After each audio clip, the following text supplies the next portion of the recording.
राम राम राम।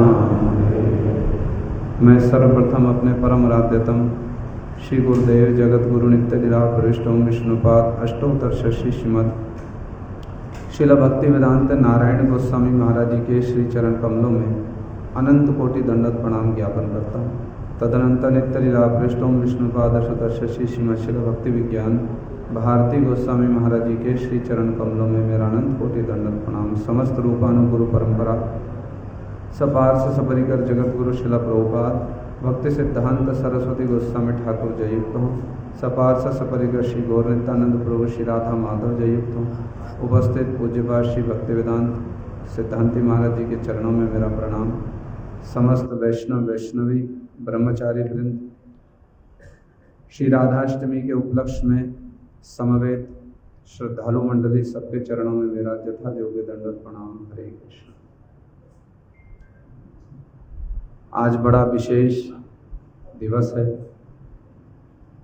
और जब राधाष्टमी जन्माष्टमी का पावन अवसर आता है, विशेषकर प्रत्येक उत्सव में ही श्री गुरुदेव भक्ति वेदांत नारायण गोस्वामी महाराज जी की विशेष स्मृतियां हमारे हृदय में जागृत होती हैं। श्री गुरुदेव बतलाते थे, हमारा जन्माष्टमी का जो उत्सव है, कृष्ण का तो जन्म हुआ एक पक्ष पूर्व प्राय 15 दिवस पहले, अष्टमी के दिन भाद्र मास के, किंतु श्री गुरुदेव कहते जन्माष्टमी हमारी वास्तव में आज ही पूर्ण होगी, राधाष्टमी के दिन। क्यों? क्योंकि कृष्ण बिना शक्ति के यदि रहें तो वह निर्विशेष हो जाएंगे। जब भगवान अपनी शक्ति से रहित होते हैं तो वह निर्विशेष ब्रह्म है, जिसका योगी लोग ध्यान करते हैं। तो हम तो निर्विशेष ब्रह्म का भजन नहीं करते, हम तो साकारवादी हैं, हम तो निर्गुणवादी नहीं हैं। तो साकारवादियों के लिए कृष्ण का आविर्भाव हुआ एक पक्ष पहले, किंतु कृष्ण की शक्ति का भी तो आविर्भाव होगा, और जब तक कृष्ण की शक्ति का आविर्भाव ना हो तब तक कृष्ण का आविर्भाव पूर्ण ही नहीं माना जा सकता। ये सब विचार श्री गुरुदेव हमको बतलाया करते थे। ये वास्तव में उत्सव जो हैं, इन उत्सवों के पीछे की भावना, इन उत्सवों के साथ में हमारा जो संबंध, जो परिचय, वो श्री गुरुदेव ने कराया। इसलिए सर्वोपरि श्री गुरुदेव की महिमा जययुक्त हो। जय शिला भक्ति वेदांत नारायण गोस्वामी महाराज की। श्री गुरुदेव बड़े भाव के साथ में राधाष्टमी के दिन बहुत सारे कीर्तनों की व्याख्या किया करते थे, क्योंकि शिला वामन गोस्वामी महाराज जी एक बड़ी अच्छी बात कहा करते थे, time is short, art is long. समय सीमित है, विषय वस्तु बहुत व्यापक है। तो उसका सार स्वरूप दो एक बात हम लोग श्रवण कर लें। ये श्रीमती राधिका वास्तव में ये हैं कौन, इनका परिचय क्या है? श्री कविराज गोस्वामी जी ने चैतन्य चरितामृत की आदि लीला के संभवतः तीसरे न चौथे अध्याय में बड़े विस्तार से राधा जी की महिमा कही, और श्री चैतन्य अवतार का जो मूलभूत कारण बतलाया, उसके पीछे भी श्रीमती राधिका की महिमा, उनका सेवा सौष्ठव, उनका माधुर्य और उनकी प्रीतिमय सेवा है। श्री कविराज गोस्वामी जी ने इसको स्थापित किया। किंतु कविराज गोस्वामी जी ने जब राधा जी की महिमा वर्णन करने गए तो एक प्यार में उन्होंने बड़ी अच्छी बात कही। विशेषकर सनातन शिक्षा में ये बात आई, महाप्रभु जी सनातन गोस्वामी जी को कह रहे हैं, समझना बहुत ध्यान से बात को। यदि इन विचारों में प्रवेश नहीं हुआ तो श्री परम गुरुदेव कहते राधाष्टमी जन्माष्टमी केवल एक अनुष्ठान रह गई। मंदिर में गए, वैष्णवों ने सुंदर श्रृंगार कर दिया, अभिषेक कर दिया, दो चार बातें कह दी, हमने थोड़ा प्रसाद पाया, चरणामृत लिया, नाच गा लिया, हो गया ना। परम गुरु जी कहते इसको केवल अनुष्ठान तक सीमित मत रखो, इन विचारों में प्रवेश करो, इन विचारों में प्रवेश करो। हमने शिला प्रभुपाद भक्ति सिद्धांत सरस्वती ठाकुर जी की बात कही थी जन्माष्टमी के अवसर पर। शिला प्रभुपाद जी ने कहा इस बात को, गौड़िया मठ में उत्सव क्यों आयोजित होते हैं? उत्सव तो स्थान स्थान पर आयोजित हो रहे हैं, भंडारे होते हैं, आज गोवर्धन चले जाइए, बरसाना चले जाइए, जावट चले जाइए, लाखों की संख्या में लोग पहुंचेंगे। श्री गुरुदेव भी कहा करते थे इस बात, और विशेषकर प्रभुपाद जी कहते हैं, किंतु उन उत्सवों में और गौड़िया मठ के द्वारा आयोजित उत्सवों में एक वैशिष्ट्य है, और वो वैशिष्ट्य क्या है? जन संग्रह वहां पर भी है, जन संग्रह यहां पर भी है, किंतु गौड़िया मठ के लोग जन संग्रह करके उनके कान में जो वास्तव वस्तु का विचार है उसको प्रवेश कराते हैं। इसलिए गौड़िया मठ में उत्सवों का आयोजन होता है। केवल खाने पीने के लिए, नाच गाने के लिए गौड़िया मठों का उत्सव नहीं है, श्रील प्रभुपाद जी कह रहे। इसलिए विराट उत्सव क्यों आयोजित किया गया? संध्या के समय में भी विराट उत्सव आयोजित है। क्यों है? क्योंकि जो लोग आएंगे उनके कानों में वास्तव वस्तु जो भगवान हैं उनकी कथा को प्रवेश करा देना, उनकी कुछ बात उनके कान में डाल देना, इसके लिए गौड़िया मठ में उत्सव आयोजित होता है। तो बहुत ध्यान पूर्वक श्रवण कीजिए और समझिए ये राधाष्टमी हमारे लिए क्यों महत्वपूर्ण है। राधा जी का परिचय क्या है? कौन है श्रीमती राधिका? क्या उनकी महिमा है? श्री कविराज गोस्वामी जी ने कहा, गौण मुख्य वृत्ति किंबा अन्वय वैतिरेके वेदेर प्रतिज्ञा केवल कहे कृष्ण के। वेदों में बड़े विस्तृत वेद हैं, मुख्य रूप से हो गौण रूप से हो, केवल कृष्ण के विषय में ही कहा गया है। किंतु इसके भीतर में श्री कविराज गोस्वामी जी का एक छुपा हुआ भाव है। श्री गुरुदेव उस भाव को प्रकट करते हुए कहते हैं, गौण मुख्य वृत्ति किंबा अन्वय वैतिरेके वेदेर प्रतिज्ञा केवल कहे राधा के।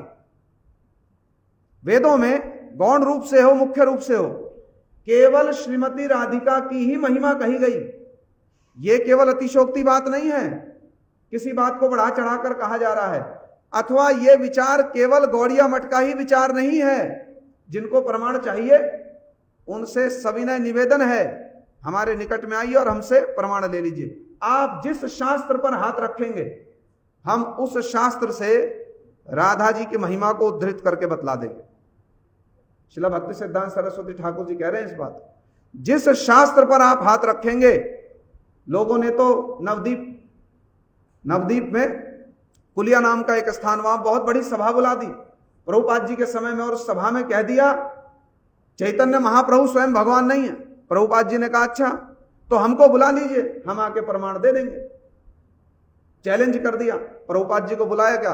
प्रभुपाद जी ने अथर्व वेद के अंतर्गत चैतन्य उपनिषद है, उसमें महाप्रभु जी की भगवत्ता जो स्वयं सिद्ध है, उसका जाकर वहां नवदीप के कुलिया में बड़ा विशाल अखाड़ा, वहां ऐसा प्रमाण उद्धृत किए, दांतों के नीचे उंगली दबा ली।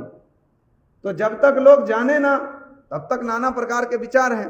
इसलिए यह विचार केवल गौड़िया मठ तक सीमित नहीं है कि वेद वेदांत उपनिषद में केवल राधा जी की महिमा ही कही गई है। यह शास्त्र सम्मत विचार है, और जिनको प्रमाण चाहिए असंख्य प्रमाण है। किसी भी शास्त्र को उठा लीजिए, आप श्रोता ही किसी भी शास्त्र का नाम ले लीजिए, यदि हम प्रमाण ना दे पाए तब तो हमारी बात असिद्ध हो जाए, और यदि हम प्रमाण दे दें तब हमारी बात सिद्ध हो जाए। किसी भी शास्त्र को उठा लीजिए, बात है बस उस शास्त्र में प्रवेश करने की। आप भागवत जी उठा लीजिए, प्रथम श्लोक जन्मादस्य जतान्वयादि तर्चार्थेष्व विज्ञ स्वराट देने ब्रह्म हृदय आदि कव्य मुह्यंती जत सूर्या तेजो वारी मृदा यथा विनिमयो यत्र त्रिसर्गो मृषा धामना स्वेन सदा निरस्त कुहकम सत्यम परम धीमहि। अरे शुकमुनि ने प्रथम श्लोक के प्रथम अक्षर में ही राधा जी की महिमा कही है। जन्मादस्य जतो आदि अन्वयादि, आदि माने श्रृंगार रस, आदि माने श्रृंगार रस। ये श्रृंगार रस जिनसे जन्म लेता है, जो स्वयं श्रृंगार रस का मूर्तिमान विग्रह है, वो श्रीमती राधिका। उस भागवत का सार बृहद भागवतामृतम उठा लीजिए, श्री सनातन गोस्वामी जी ने प्रारंभ में अंत में कहां कंक्लूड किया है? किंबा श्री कृष्ण कृपा विशेष चरम काष्टास्पद श्री राधिका अभिप्रायण। श्री सनातन गोस्वामी विचार बतला रहे, भैया हम तो जानते हैं, नारद जी भी जानते हैं, कृष्ण के सर्वश्रेष्ठ कृपा की पात्री राधा जी हैं, किंतु इसको प्रमाण और पात्रों के द्वारा सिद्ध करने के लिए इस ग्रंथ की सृष्टि की जा रही है, रचना की जा रही है। सनातन गोस्वामी जी ने कह दिया। जीव गोस्वामी जी का गोपाल चंपू उठा लीजिए, कहां कंक्लूड किया है? राधा जी की महिमा पर। अरे हरि भक्ति विलास उठा लीजिए आप, वो तो स्मृति ग्रंथ है वैष्णवों का, राधा जी की महिमा कही गई। चैतन्य चरितामृत पूरी राधा जी की महिमा। कोई शास्त्र उठा लीजिए, षड संदर्भ का सार क्या है, आप प्रीति संदर्भ देख लीजिए, श्री जीव गोस्वामी चरण ने क्या राधा जी की महिमा स्थापित की है। कौन सा ऐसा शास्त्र है आप कहेंगे ये तो गौड़िया मठ से संबंधित शास्त्र है, अच्छा तो आप वेद ले आइए, वेद में क्या कहा गया, वो भगवान क्या है, लोकवत्तु लीला कैवल्यम, ये तो वेद का प्रमाण है। लोकवत्तु लीला कैवल्यम, वो परब्रह्म लीला परायण है, किंतु सा एकाकी नारमते, अकेले लीला नहीं हो सकती, अकेले बैठे हो क्या लीला होगी। इसलिए उस पर ब्रह्म ने क्या किया, एक ओपी सन बहुधा विभाति, एक होने पर बहुत सारे विस्तार किए। जो सबसे पहला विस्तार किया वो कौन है, वो यही श्रीमती राधिका है। कहो इसका क्या प्रमाण है, हाँ वेद में प्रमाण है। क्या प्रमाण है, वेद कहता है भगवान कौन है, रसो वैसा, भगवान रस स्वरूप हैं, किंतु उस रस के दो अर्थ हैं, रसयति आस्वाद्यति इति रसा, जो आस्वादन करे वो रस। क्यों, यदि केवल गुड़ ही गुड़ रहे, उसको कोई चखने वाला ना हो तो कौन बताएगा गुड़ मीठा है, कोई बताएगा। केवल गुड़ ही गुड़ है, उसको चखने वाला कोई नहीं, कौन बताएगा गुड़ मीठा है। तो कोई चखने वाला होना चाहिए कि नहीं, कोई रस की रीति को जानने वाला होना चाहिए कि नहीं। तो वेद कहता है रसो वैसा, वो भगवान रस स्वरूप है, आनंद स्वरूप है, किंतु रस और आनंद के दो अर्थ हैं, रसयति आस्वाद्यति इति रसा, जो आस्वादन करे वो रस है, और रस्यते आस्वाद्यते इति रसा, जिसका आस्वादन किया जाए वो रस है। आई बात समझ में। इसलिए कृष्ण कौन है, विषय विग्रह, आस्वादन करने वाले। राधा जी कौन है, आस्वादन कराने वाली। वेदांत में बात आ गई, शक्ति शक्ति मतो अभेदा, और केवल इतना ही नहीं, आनंदमयो अभ्यासात, वेद अभ्यास जी ने कह दिया उस आनंद का अभ्यास करो। वो आनंद कौन है, वो आनंद भगवान कृष्ण। और राधा जी कौन है, उसी आनंद का मूर्तिमान विग्रह, हलादनी शक्ति है राधा जी। आप वेद ले लीजिए, वेदांत ले लीजिए, उपनिषद ले लीजिए, कहीं चले जाइए, सर्वत्र श्रीमती राधिका की महिमा वेद अभ्यास जी ने उद्घोषित की है। ऐसी श्रीमती राधिका जो वेद वेदांत उपनिषद का सार स्वरूप है। इसलिए कहा गया मखेश्वरी, सारे यज्ञों का सार, क्रियेश्वरी, सारी क्रियाओं का सार, स्वधेश्वरी, एक एक शब्द को यदि आप लें, सुरेश्वरी, सारे देवी देवताओं की आराध्या, प्रमाण शासनेश्वरी, प्रमाण शासनेश्वरी माने अरे सब पर शासन करने वाले ये कृष्ण हैं, और कृष्ण पर भी शासन करने वाली कौन है, ये श्रीमती राधिका। ये श्रीमती राधिका। प्रबोधानंद सरस्वती पाद जी ने बड़ी अच्छी बात कही, लावण्य सार रस सार सुखैक सारे, कारुण्य सार मधुर छवि रूप सारे, और अंत में बड़ी अच्छी बात कही, समय तो सीमित है ना, लावण्य सार, सारे लावण्य का सार, सब वस्तु का सार सार सार ये राधा जी। किंतु अंत में एक बड़ी अच्छी बात कही है, राधा जी कौन है, अखिल सार सारे। अखिल सार कौन है, ये कृष्ण चंद्र अखिल सार हैं, और अखिल सार कृष्ण चंद्र का भी सार ये राधा जी हैं। आई बात समझ में। तो राधा जी कौन हुई, अखिल सार का भी सार ये स्वयं श्रीमती राधिका हैं। ऐसी ब्रजेश्वरी, क्रियेश्वरी, स्वधेश्वरी, सुरेश्वरी, प्रमाण शासनेश्वरी, ऐसी श्रीमती राधिका का आज शुभ आविर्भाव है। ये राधा जी कृष्ण के मन को सत सत सर्वत्र वशीभूत करके रखने वाली है। अरे कृष्ण स्वयं विचार करते हैं। कविराज गोस्वामी जी ने कितना सुंदर और मार्मिक वर्णन किया राधा जी की महिमा का। कृष्ण बैठ करके विचार कर रहे हैं। क्या विचार कर रहे हैं, आज श्री गुरुदेव ने भी प्रातः काल की कथा में उसको किंचित स्पर्श किया है। कृष्ण विचार करते हैं, आप विचार करके देखो। आप कृष्ण बैठकर विचार कर रहे हैं, जगत में मुझसे सुंदर और कोई नहीं है, मुझसे गुणी और कोई नहीं है। क्यों, त्रिभुवन मेरे रूप से मोहित रहता है, किंतु राधा जी मुझको भी मोहित कर लेती। हमारे गुरुजी एक समय विदेश में थे, वॉकिंग विद द सेंट ग्रंथ पढ़ना, उसमें यह प्रसंग आया और श्री गुरुदेव से यह प्रश्न किया किसी ने मॉर्निंग वॉक में कि गुरुदेव, कृष्ण ने जब मोहिनी अवतार लिया तो कृष्ण के मोहिनी अवतार ने सारे देवी देवताओं को अपने सौंदर्य से वशीभूत कर लिया। यहां तक कि शिवजी भी वशीभूत हो गए। शिवजी को तो साधारण कामदेव वशीभूत नहीं कर सकता। आया था एक बार, शिवजी ने एक त्रिशूल मारा, तब से उसका शरीर ही चला गया, नाम हो गया अनंग, जिसका अंग ही नहीं है। शिवजी को कौन वशीभूत करे? किंतु उस मोहिनी अवतार ने शिवजी ब्रह्मा जी को भी वशीभूत कर लिया। तो गुरुजी से उन्होंने पूछा, तो क्या मोहिनी अवतार लक्ष्मी जी से भी सुंदर था? गुरुजी ने कहा हाँ, लक्ष्मी जी से भी सुंदर था। फिर पूछा, तो क्या वो मोहिनी अवतार राधा जी से भी सुंदर था? ना ना, राधा जी से सुंदर कोई नहीं हो सकता। झट करके उत्तर दे, ना ना, राधा जी से सुंदर कोई नहीं हो सकता। तो ये राधा जी कैसी हैं? सौंदर्य में जो कृष्ण त्रिभुवन को मोहित कर लेते हैं। ये मोहिनी अवतार तो कृष्ण का ही था, शिवजी को भी मोहित कर लिया। किंतु कृष्ण कहते हैं राधा जी का रूप ऐसा है, मैं एक बार दर्शन करूं मोहित हो जाता हूं। फिर कहते हैं मेरी वेणु ध्वनि, रूप, रस, गंध, शब्द, स्पर्श, पांचों इंद्रियों में कृष्ण राधा जी की विजय को स्वीकार कर रहे हैं। पांचों इंद्रियों में पहला क्या हुआ? नेत्रेंद्री। कृष्ण कहते जो मेरा दर्शन करे मोहित हो जाए, और मैं राधा जी का दर्शन करूं मोहित हो जाता हूं। मेरी वंशी ध्वनि को कोई श्रवण करे, अरे नदियां जो चलने वाली हैं, जल तो बहता है ना, काठिन्य को प्राप्त कर लेता, कठोर हो जाती है, जम जाती है। पर्वत कठोर होता है, मेरी वंशी ध्वनि को सुनकर पर्वत पिघल जाते हैं।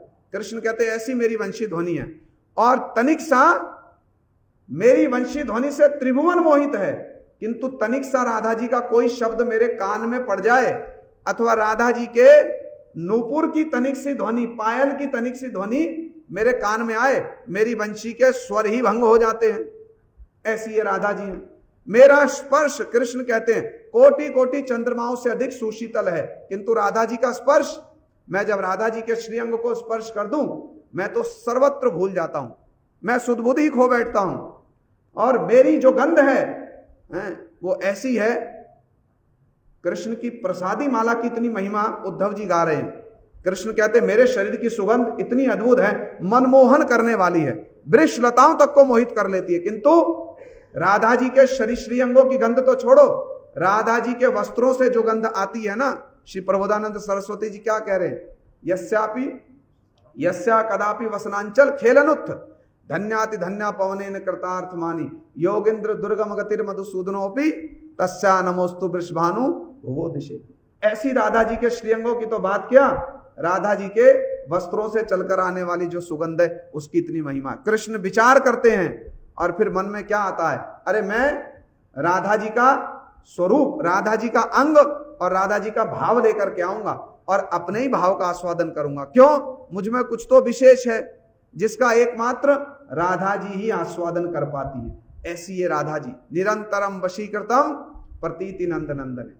रूप गोस्वामी जी ने तो बिल्कुल स्पष्ट घोषणा कर दी, राधायामेव कृष्णस्य सुप्रसिद्धानुकूलता तदालोके कदाप्यस्य नान्य संगा स्मृति वर्जित। एक वचन कहा, एकमात्र राधा जी में ही कृष्ण की अनुकूलता सर्व प्रसिद्ध है। ऐसी श्रीमती राधिका सूत्र रूप में हम लोग कुछ कह रहे हैं, इनकी महिमा तो वेद वेदांत उपनिषद में भरी पड़ी है। वेदांत में यदि आप जाकर देखें, क्या अद्भुत शक्ति तत्व की महिमा कही गई है, अद्भुत महिमा कही गई। वेदांत में आमनाय सूत्र में आप कहीं उठाकर देख लीजिए, क्या राधा जी की अपूर्व महिमा कही गई। ऐसी श्रीमती राधिका का आज शुभ आविर्भाव है। बस गुरु महाराज जी एक श्लोक उच्चारण कराया करते थे, मैं उस श्लोक का उच्चारण कर दूं, आप लोग मेरे पीछे पीछे दोहरा दीजिए।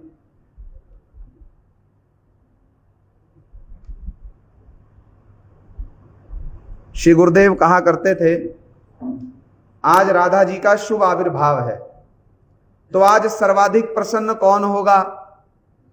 कौन होगा? कृष्णचंद्र होंगे। तो जब कृष्ण सर्वाधिक प्रसन्न हैं, तो हम उनसे जो भी मांगेंगे कृष्ण वो दे देंगे, देंगे कि नहीं? तो श्री गुरुदेव ये श्लोक उच्चारण कराया करते थे और कहते थे मेरे पीछे पीछे कहना, हम कृष्ण के चरणों में जो आज सर्वाधिक प्रसन्न है, बस एक ही कामना, एक ही प्रार्थना करेंगे और कुछ नहीं करेंगे। हैं श्री गुरुदेव कहा करते थे, मैं कहूंगा आप लोग मेरे पीछे पीछे कहना, हे श्याम सुंदर शिखंड शेखर स्मेरहास मुरली मनोहर। श्याम सुंदर शिखंड शेखर स्मेरहास मुरली मनोहर। तारपरे भूल गए। कितनी बार गुरुजी ने कहा राधिका रसिक, क्या शब्द व्यवहार कर रहे हैं, जितने विशेषण दिए ये एक और है, आप श्याम सुंदर हो, शिखंड शेखर हो, स्मेरहास हो, मुरली मनोहर हो, इसमें हमारा मन नहीं जाता। हो गया आप श्याम सुंदर, आपका रूप ऐसा, स्मेरहास आपकी हंसी बड़ी अच्छी होगी, शिखंड शेखर आहा आपके मस्तक पर बड़ा सुंदर मयूर पुच्छ है, बहुत अच्छी बात है, ये सबके मन को लुभाने वाला है। किंतु देखो आपके ये गुणों को हमारा प्रणाम है। आपका जो गुण हमको सर्वाधिक आकर्षित करता है वो क्या है? राधिका रसिक, आप राधा जी के रस में रसिक हो। माम कृपा निधे, तो आप कहिए मेरे साथ, राधिका रसिक माम कृपा निधे। हे राधिका रसिक, आप हम पर ऐसी कृपा कीजिए। अब कृष्ण प्रसन्न हैं, वो कहते क्या कृपा करूं? तो आप उनसे बस ये कहिए, स्वप्रिया चरण किंकरी कुरु। आप केवल हमको यदि कुछ दे सकते हैं, बस अपनी प्रिया के चरणों का हमको किंकरी बना दीजिए। जय श्रीमती राधा रानी की।